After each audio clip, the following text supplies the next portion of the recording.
A paz do Senhor, meus queridos irmãos, você está no canal EBD, canal de bênção para você.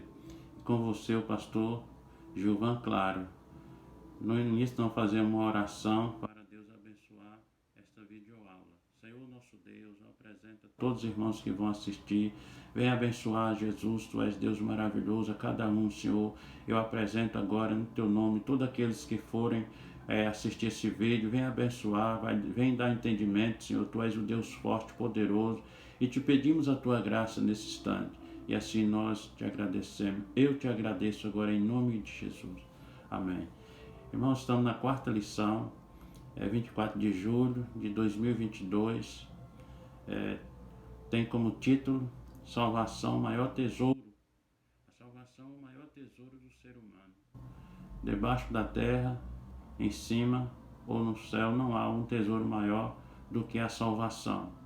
E o texto áureo diz assim: em nenhum outro há salvação, porque também debaixo do céu nenhum outro nome é dado entre os homens, pelo qual devemos ser salvos. Então, qual é esse nome? O nome Jesus Cristo é o nome que nós aceitamos como Salvador. E em Atos dos Apóstolos, capítulo 4, versículo 12, você vai ler este versículo aí. Então, nós estamos alegres em dar continuidade nesse trimestre. E a verdade prática diz assim: a nova vida em Cristo consiste em viver fervorosamente a vitória da cruz. Porque se não fosse a vitória lá na cruz, nós não estaríamos livres, né? Como estamos agora, podemos cantar o hino da vitória pela palavra de Deus, nós somos mais do que vencedores. Leitura bíblica em classe se encontra em Efésios capítulo 2, versículo 14 a 19.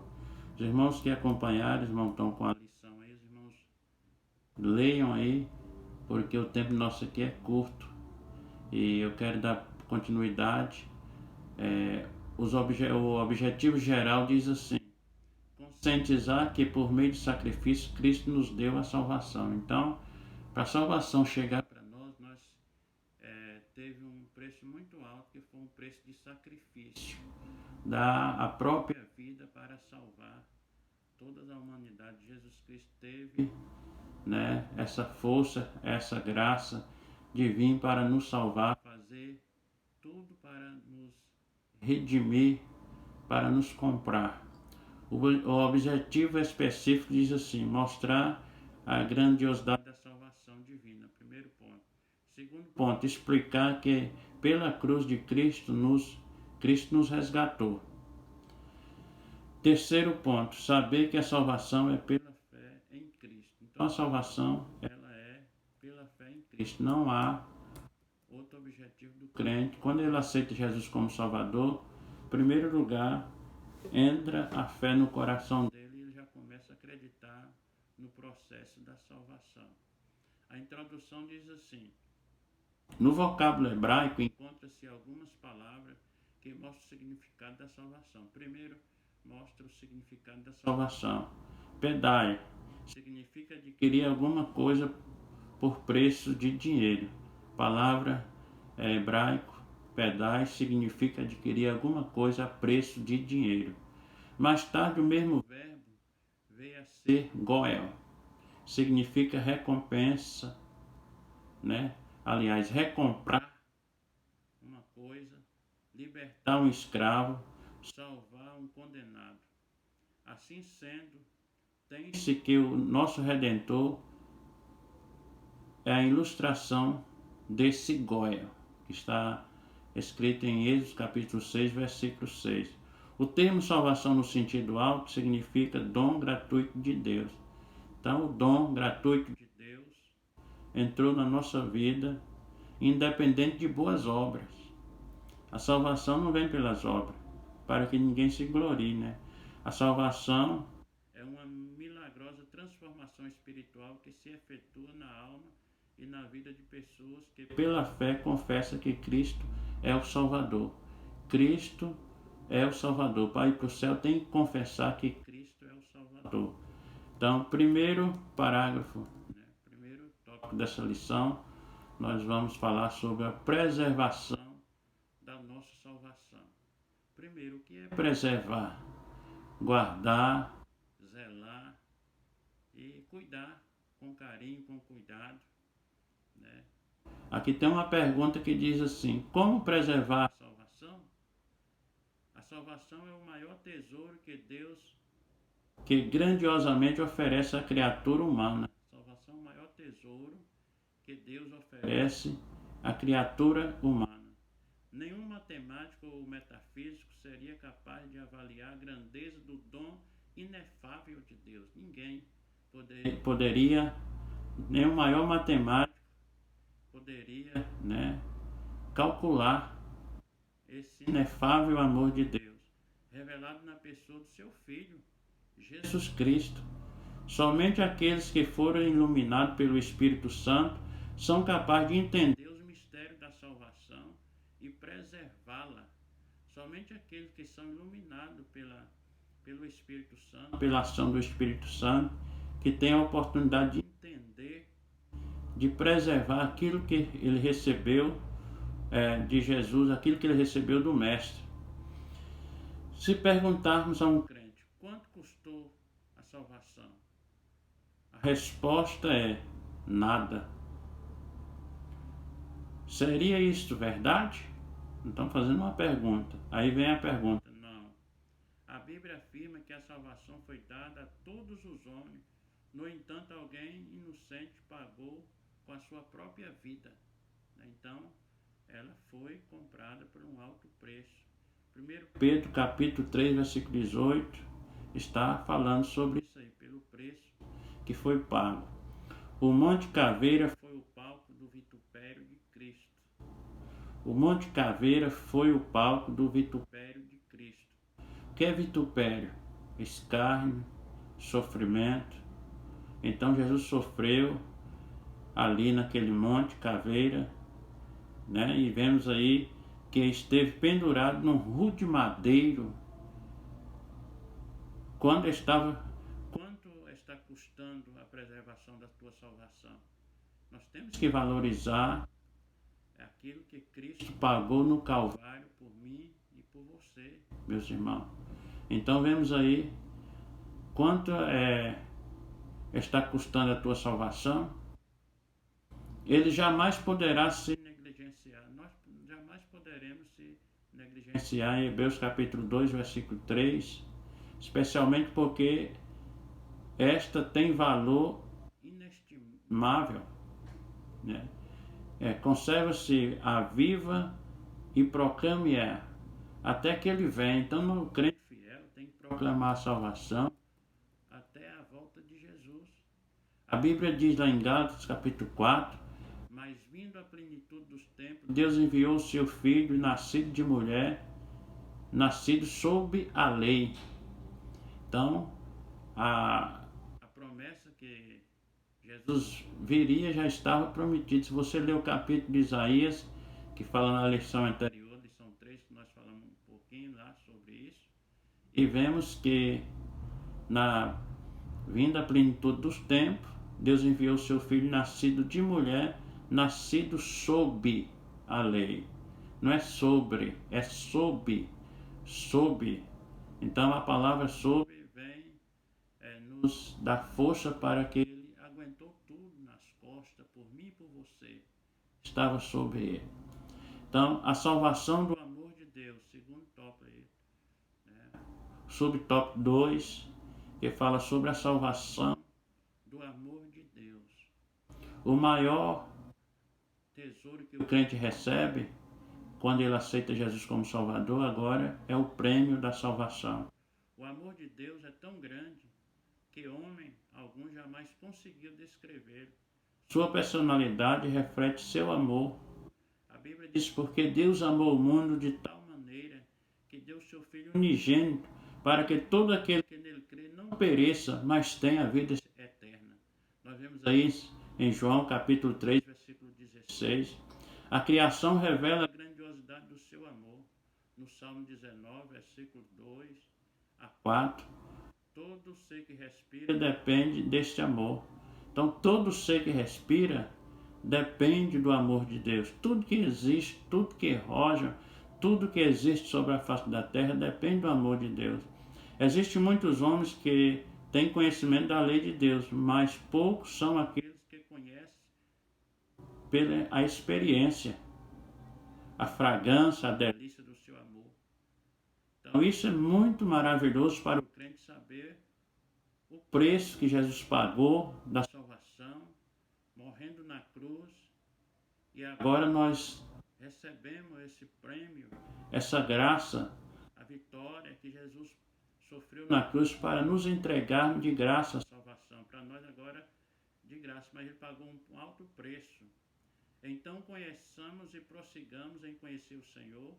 A sua saída como a alva é certa, e ele nos virá como a chuva seródia que rega a terra. Então em Oséias capítulo 6, versículo 3 está falando: conheçamos e prossigamos em conhecer o Senhor. Então conhecer é uma coisa que você tem que estar estabilizado, tem que entender os projetos de Deus. Muitos crentes hoje estão na igreja, mas ele não conhece os projetos de Deus na vida, ele só sabe calcular um pouquinho. Se nós pararmos, meus irmãos, para ficarmos meditando na palavra de Deus, nós temos a vitória, porque Jesus ele pagou em alto preço por mim e por você. Então o crente, ele tem que agradecer a Deus, ele tem que ser grato, né? O cristianismo genuíno é o único que conhece o soberano como amor. Amor que se derrama em direção ao coração do pecador. Então o amor de Deus, ele é derramado no coração do pecador. Por isso o crente, ele tem que estar firme, valorizando aquilo que foi entregue na sua vida. O Espírito Santo também foi enviado ao coração daqueles que o temem. Se você quiser ler esses versículos, está registrado em Efésios capítulo 1, versículo 13 ao 14, fala que o Espírito Santo também foi enviado ao coração daqueles que o temem. Então aqueles que temem ao Senhor, eles encontram aqui, né, a graça do Espírito Santo, o poder do Espírito Santo. A Bíblia fala do Espírito Santo que ele foi enviado para estar conosco até a consumação do século. E a Bíblia fala também em Romanos que o Espírito geme com gemido inexprimível, aguardando o dia da redenção. Aqui o terceiro subtópico diz assim: confirmada pelo Espírito Santo. A mensagem que primeiramente for anunciada pelo Senhor é testemunhada pelos que a ouviram e instrumentalizada pelo Espírito Santo. Nesse aspecto, as traduções de distribuição feitas pelo Espírito Santo, né? Nós vemos aí a promessa do Espírito Santo que Jesus deixou que ele viria, ali no capítulo 2, dia do Pentecoste, expressa bem o que o autor quer dizer. O Espírito Santo é o agente por trás de cada milagre e sinal operado na história do povo de Deus, tanto no passado quanto no presente.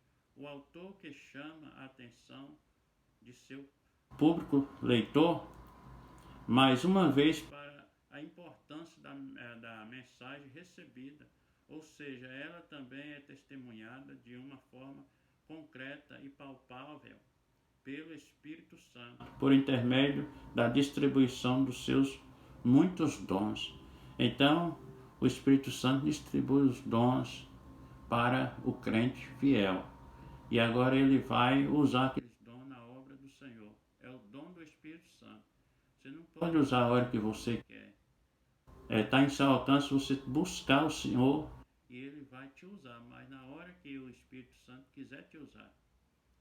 Aqui o segundo tópico: uma salvação necessária por intermédio da humanização do Redentor. Na seção que dos versículos, o autor toma o Salmo 8 como pano de fundo de seu argumento. No Salmo 8, versículo 4 e 6. Nesse aspecto, ele segue a Septuaginta, que é a versão dos 70,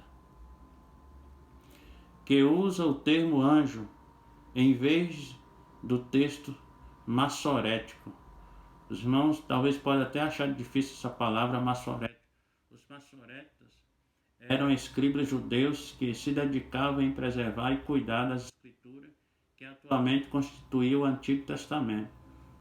Às vezes também usado para comentadores hebraicos dos textos sagrados, substituir os escribas por volta dos anos 500 até o ano 1000. Aqui está, foi tirado da enciclopédia, né, de Orlando Boyd. Na mentalidade judaica, da qual o autor participa, o homem foi feito como a coroa da criação e a ele foi confiado todo o domínio. O homem foi criado como a coroa da criação e foi-lhe dado o poder de cuidar de tudo que se movimenta sobre a face da terra. Todavia, devido à queda, esse domínio foi perdido, segundo a concepção do autor dessa escritura, tornando o Salmo 8 inaplicável a Adão, nem tampouco a raça pós-queda, mas a Jesus, o Messias, que por meio da cruz veio restaurar a humanidade caída. Então, quem fez a restauração aqui foi o Messias, Jesus Cristo, que trouxe a salvação. E a Bíblia é bem categórica em dizer que ele trouxe a salvação para o homem com toda alegria, com todo prazer. Ele veio fazer essa missão para nos tirar da perdição do pecado. Segundo o top 2, diz assim: a salvação é o fruto da misericórdia. A Bíblia diz que, na Lamentação 3:22, que as misericórdias do Senhor são a causa de nós não sermos consumidos. Então, a misericórdia do Senhor, ela é sem fim, né? A misericórdia, a palavra misericórdia em grego é aloés. Os seus derivados ocorrem cerca de 78 vezes no Novo Testamento. Significa dar o que não merecemos. Compaixão, clemência.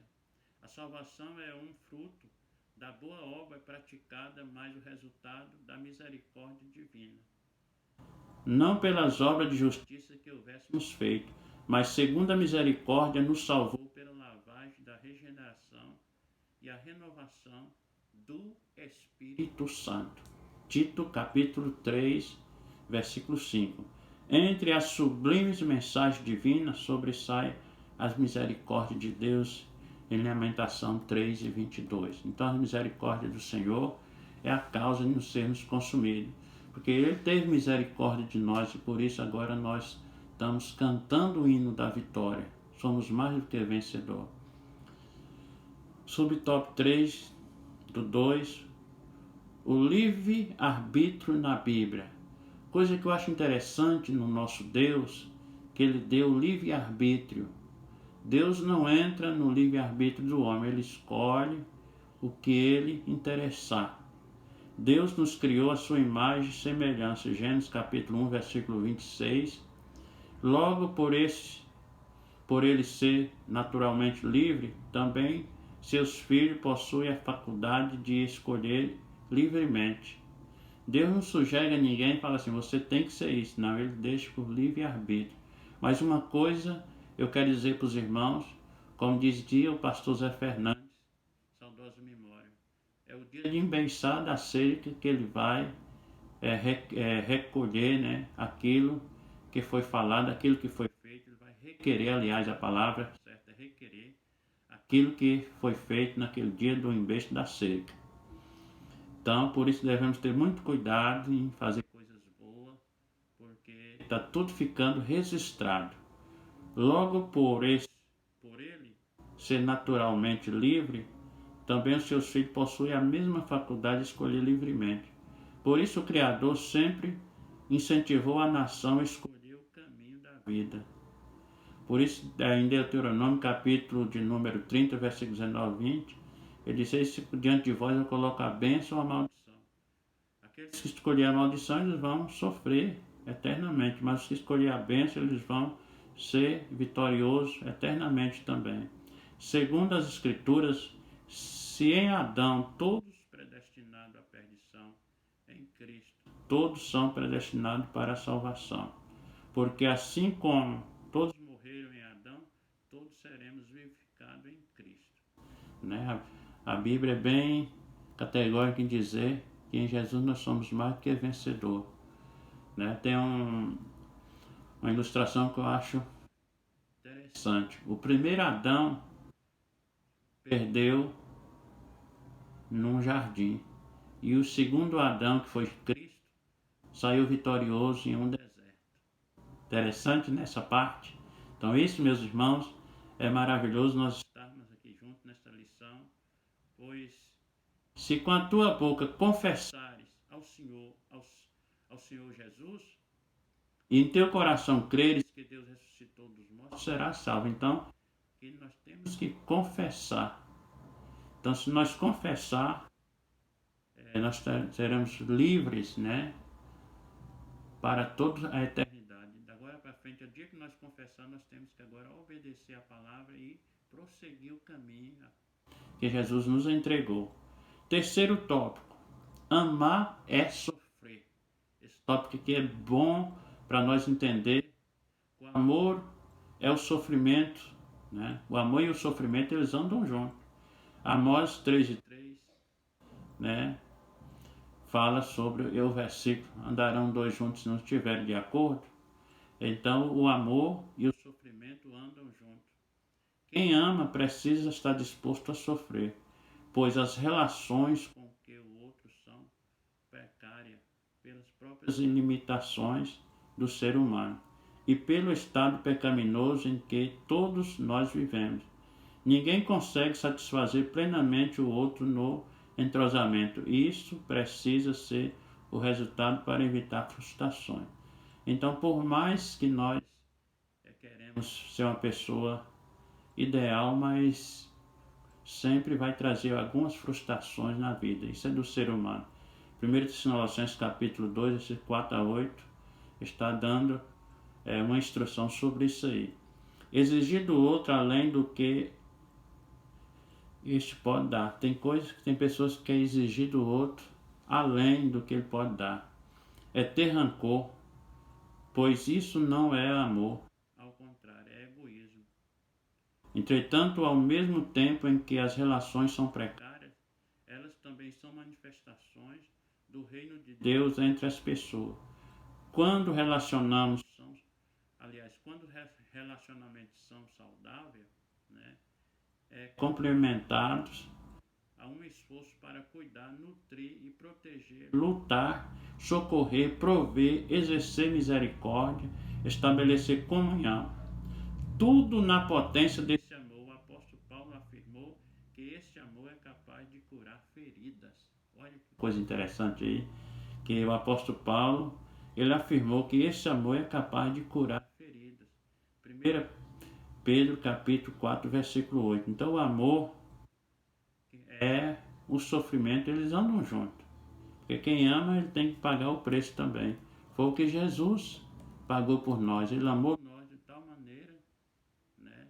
Agora ele pagou o preço, que o amor, ele anda junto com o sofrimento. Segundo tópico, subtópico do tópico 3. Jesus lava os pés dos discípulos. Olha o interessante, Jesus lava os pés dos discípulos. O grande exemplo do Mestre Jesus em lavar os pés dos discípulos leva-nos a observar o gesto de grande responsabilidade do crente a submeter-se ao bom relacionamento da igreja em nossos dias.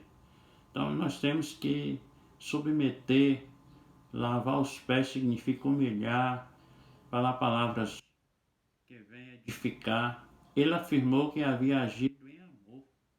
João 13, capítulo 34, está dizendo que ele afirmou, né? Ele afirmou que havia agido em amor.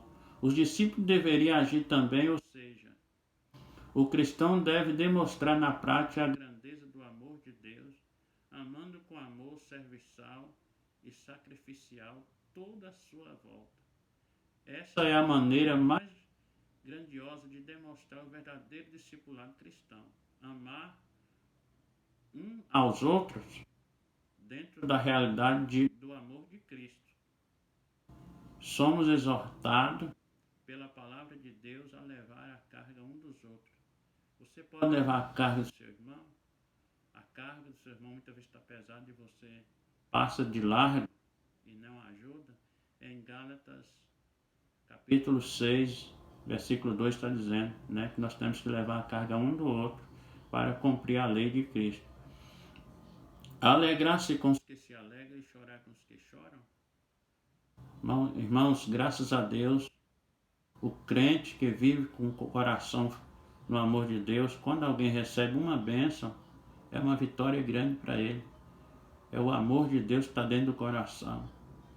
Agora, olhando para o lado negativo, tem pessoas que quando o crente recebe, quando um colega dele recebe uma bênção, ele fica enturfado, ele fica, aí desce no coração dele tipo uma inveja, porque ele não adquiriu aquele objeto, não recebeu aquela bênção. Mas o crente não deve ser dessa forma.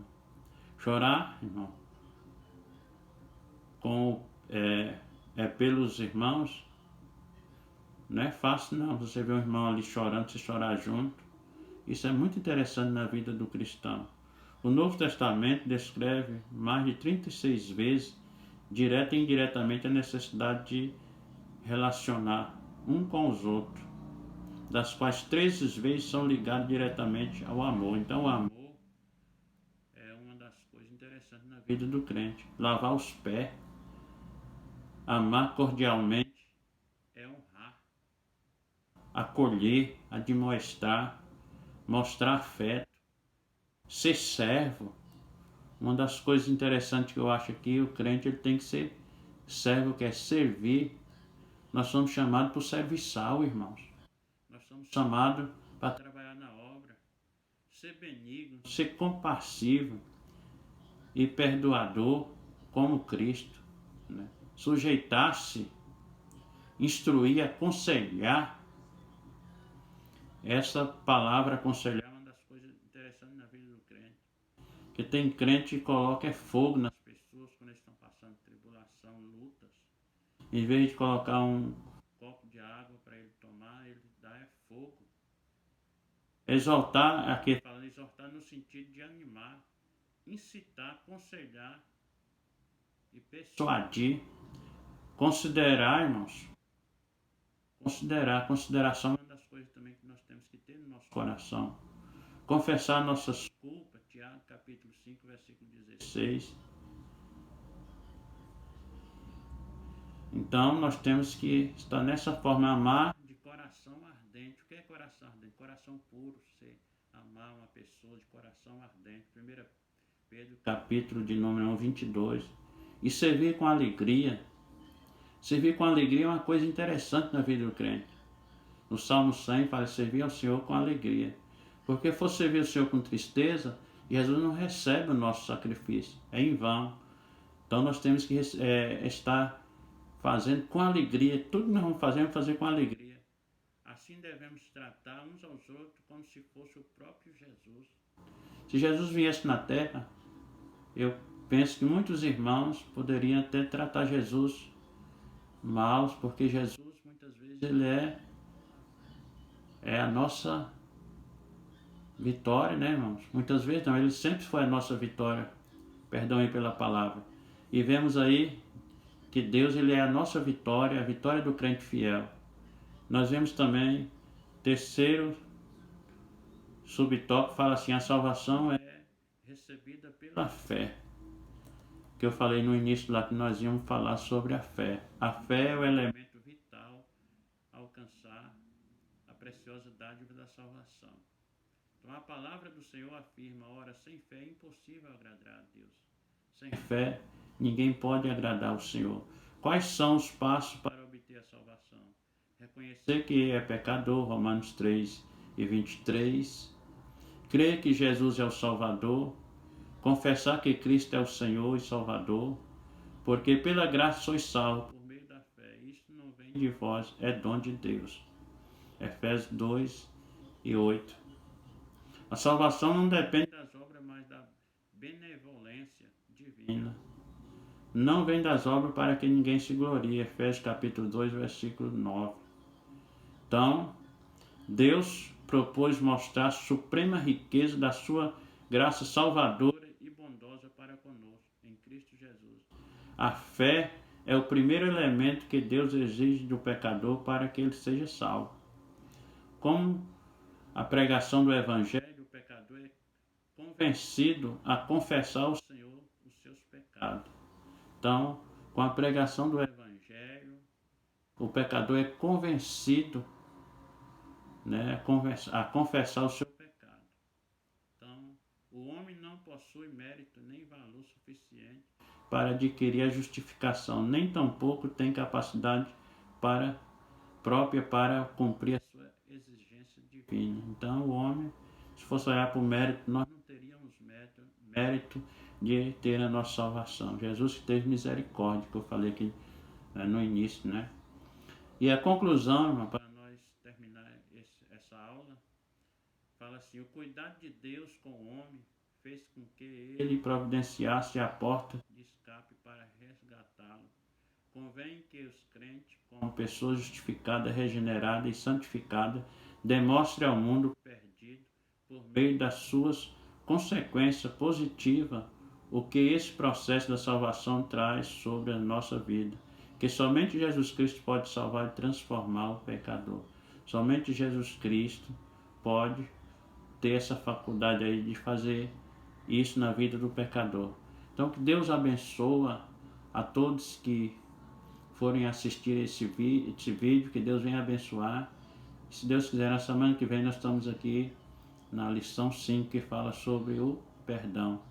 Deus abençoe a todos e fique na paz do Senhor.